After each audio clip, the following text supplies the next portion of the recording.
Assalamualaikum warahmatullahi wabarakatuh. Sebelumnya terima kasih kepada Ibu Dr. Sri Sabarita Elida SLMM selaku dosen pengampu mata kuliah manajemen konflik. Di sini kami dari kelompok 5 akan mempresentasikan hasil kerja kelompok kami, yaitu berupa ciri-ciri konflik. Di sini saya akan memperkenalkan diri saya dan teman-teman saya. Pertama, saya sendiri Etika Ulifna. Saya Karina Mulia, saya Fernanda Wulandari, saya Megawati Mulia. Lalu kita masuk ke dalam materinya. Yang pertama yang akan dibawakan oleh saya sendiri. Baiklah, saya di sini akan menjelaskan materi pertama, yaitu terkait metode konflik dalam organisasi. Terdapat 8 metode yang bisa digunakan untuk menyelesaikan konflik, yaitu yang pertama, yaitu membiarkan masalah terjadi karena salah satu pihak gagal mendapatkan tuntutannya. Yang kedua, avoidance of exit, yaitu mengakhiri hubungan dan meninggalkan pihak yang konflik karena keterbatasan kekuatan. Yang ketiga, coercion, yaitu menyelesaikan konflik dengan paksaan seperti ancaman atau peringatan untuk menekan salah satu pihak.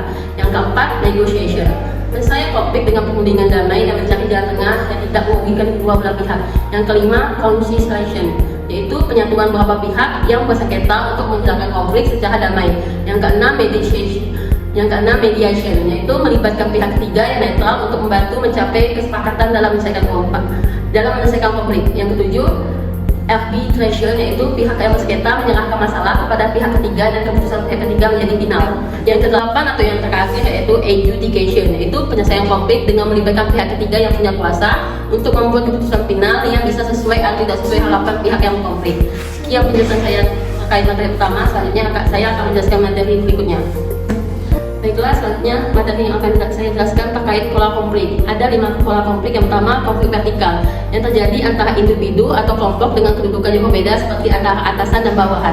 Yang kedua, konflik horizontal, terjadi antara individu atau kelompok yang memiliki kedudukan yang setara seperti antara karyawan atau antar departemen. Yang ketiga yaitu konflik lini staf, terjadi antara karyawan yang yang memiliki otoritas langsung dan staf yang berfungsi sebagai penasihat. Yang keempat yaitu konflik peranan, terjadi ketika individu memiliki lebih dari satu peran yang saling bertentangan menyebabkan kebingungan dan ketidakpuasan. Yang terakhir yaitu konflik gaya bekerja, muncul dari perbedaan dalam cara kerja individu seperti preferensi untuk bekerja dalam tim atau secara mandiri. Sekian penjelasan dari saya, terima kasih. Selanjutnya akan dijelaskan oleh Karina Maulidia. Baiklah, di sini saya akan menyampaikan materi tentang ciri-ciri konflik. Terdapat ciri-ciri pada konflik antara lain: 1. Setidaknya terdapat 2 pihak secara perorangan maupun kelompok yang terlibat dalam interaksi saling bertentangan. Yang kedua, terjadinya pertentangan antara 2 pihak dalam mencapai tujuan memainkan peran atau adanya norma dan nilai yang berlawanan. Yang ketiga, munculnya gejala perilaku dalam interaksi untuk saling meniadakan, mengurangi, dan menekan pihak lain agar dapat memperoleh keuntungan dalam hal status, jabatan, materi, kesejahteraan, dan tunjangan tertentu. Yang keempat, munculnya tindakan yang saling berhadapan sebagai akibat pertentangan yang berlarut-larut. Yang kelima, munculnya ketidakadilan akibat dari usaha masing-masing pihak yang terkait dengan kedudukan, status sosial, pangkat, golongan, kekuasaan, harga diri, dan sebagainya. Sekian penyampaian dari saya. Jadi selanjutnya yaitu menghadapi konflik dalam organisasi. Yang pertama yaitu fokus pada problem, bukan hal pribadi. Penyelesaian konflik dengan memandang masalah secara objektif dan tidak membiarkan aspek pribadi mempengaruhi. Ini dapat menggunakan grafik, data, dan laporan. Diskusi dapat diarahkan agar lebih terpusat pada masalah yang sebenarnya tanpa menyalahkan secara pribadi. Yang kedua yaitu berkomunikasi secara terbuka. Mengadakan pertemuan terbuka di mana semua pihak bebas mengutarakan pandangan dan keberatan mereka.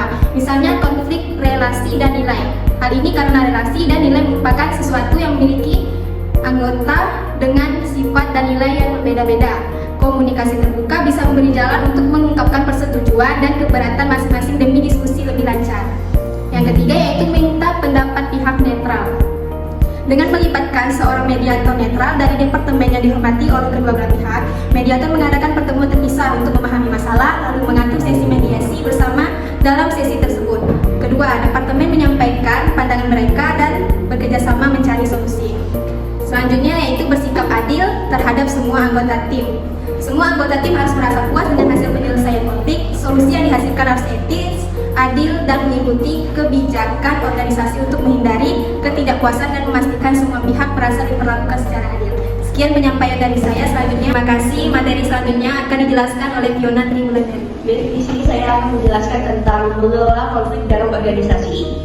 Mengelola konflik dalam organisasi adalah proses penting untuk mencapai tujuan bersama. Manajemen konflik mencakup pencegahan, pengurangan dampak, serta penyelesaian konflik dengan cara konstruktif. Untuk mengelolanya ada beberapa hal yang harus dilakukan, yakni sebagai berikut.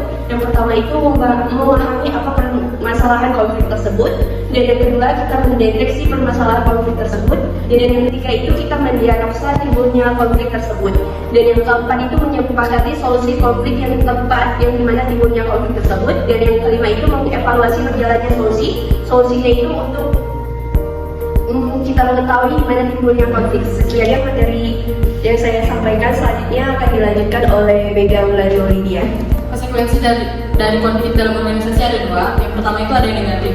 Pertama ada penurunan kinerja. Konflik yang tidak dikelola dengan baik dapat mengalihkan fokus dari tujuan organisasi, menurunkan produktivitas, dan mengurangi kinerja keseluruhan karena ketegangan yang berkepanjangan, menghalangi konsentrasi dan efisiensi kerja.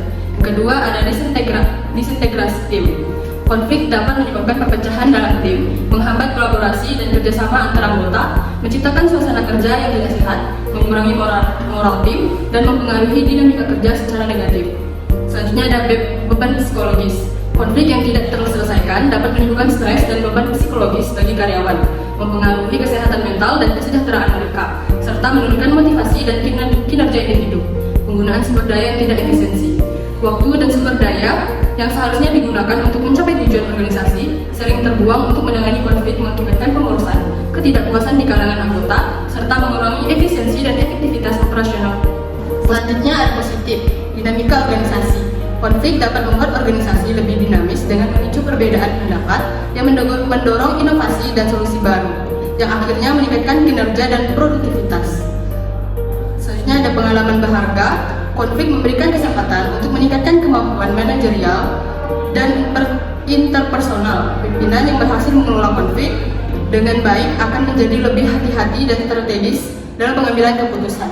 Selanjutnya ada kesadaran strategis.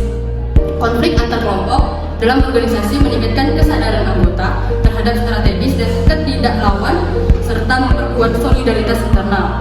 Selanjutnya ada peningkatan kreativitas. Konflik yang dikelola dengan baik dapat mendorong kreativitas dan inovasi dalam pemecahan masalah serta membawa perubahan positif dalam organisasi. Sekian dari saya. Baiklah, sekian penjelasan dari kelompok kami. Semoga bisa menjadi bahan pembelajaran bagi kita semua. Sekian, wassalamualaikum warahmatullahi wabarakatuh.